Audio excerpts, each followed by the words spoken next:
आखिर मुकेश अंबानी चाहते क्या हैं और लोगों के साथ ऐसा क्यों कर रहे हैं। पहले मुकेश अंबानी जियो सिम लाकर पूरे टेलीकॉम कंपनी को रुलाते हैं, फिर उसके बाद इंडस्ट्री को तबाह कर देते हैं और उसके बाद जियो सिनेमा लॉन्च करके टीवी और ओटीटी वालों के पीछे पड़ जाते हैं।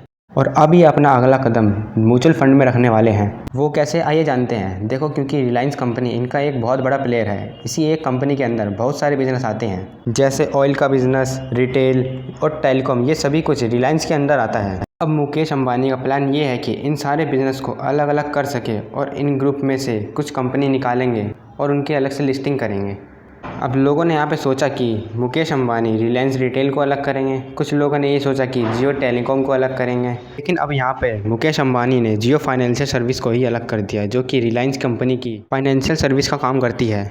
अब जिस दिन ये कंपनी अलग हुई उसी दिन से कंपनी की वैल्यूएशन 1,66 करोड़ हो गई। इस वैल्यूएशन के साथ ये भारत की टॉप 50 कंपनी में शामिल हो गई। फाइनेंशियल बिल्ड की बात करें तो ये 8वीं सबसे बड़ी कंपनी बन गई है और बैंकिंग सेक्टर की बात करें तो ये तीसरी सबसे बड़ी कंपनी है।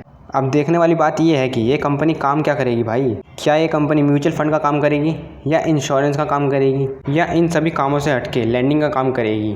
इन सभी का राज मुकेश अंबानी ने अभी तक खोला ही नहीं कि वो काम क्या करेंगे, लेकिन 28 अगस्त को इनकी होने वाली है बैठक, जिसमें ये बताएंगे कि ये काम क्या करने वाले हैं। आइए अब जानते हैं मुकेश अंबानी का मकसद क्या है म्यूचुअल फंड में घुसने का, और ये कितनी बड़ी इंडस्ट्री है, इसके अंदर कितने प्लेयर हैं और इसमें घुसने की क्या क्या स्ट्रैटेजी है। तो आइए जानते हैं। मुकेश अंबानी ने जियो फाइनेंस को रीमर्ज किया है।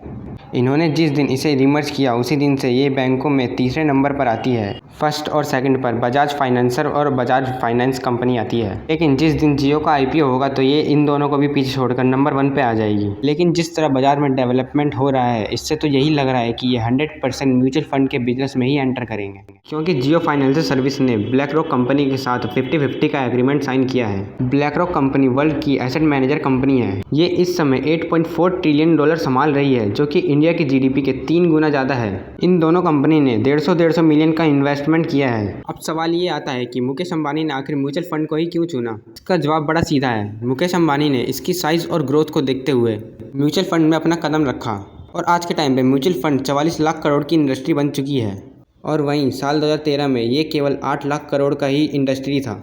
आइए अब जानते हैं इंडिया में कितने % लोग म्यूचुअल फंड में इन्वेस्ट करते हैं। एडलवाइज की रिपोर्ट के अनुसार मार्च 2022 तक इंडिया में जितने भी लोग रहते हैं, अपनी सैलरी का केवल 9.7% ही म्यूचुअल फंड में इन्वेस्ट करते हैं। बाकी के ज़्यादातर लोग या तो रियल एस्टेट में अपना इन्वेस्ट करते हैं और या इंश्योरेंस वगैरह के प्रोडक्ट्स में। आज इंडिया इस समय वर्ल्ड की 5वीं सबसे बड़ी इकोनॉमी है और धीरे धीरे और भी आगे बढ़ रही है। आज के टाइम पे इंडिया में 6 करोड़ 65 लाख से ज़्यादा लोग SIP करवाते हैं, जिसका मंथली फिगर 11,000 करोड़ का आता है, और ये सभी लोग मंथली 2,500 रुपये का SIP करवाते हैं।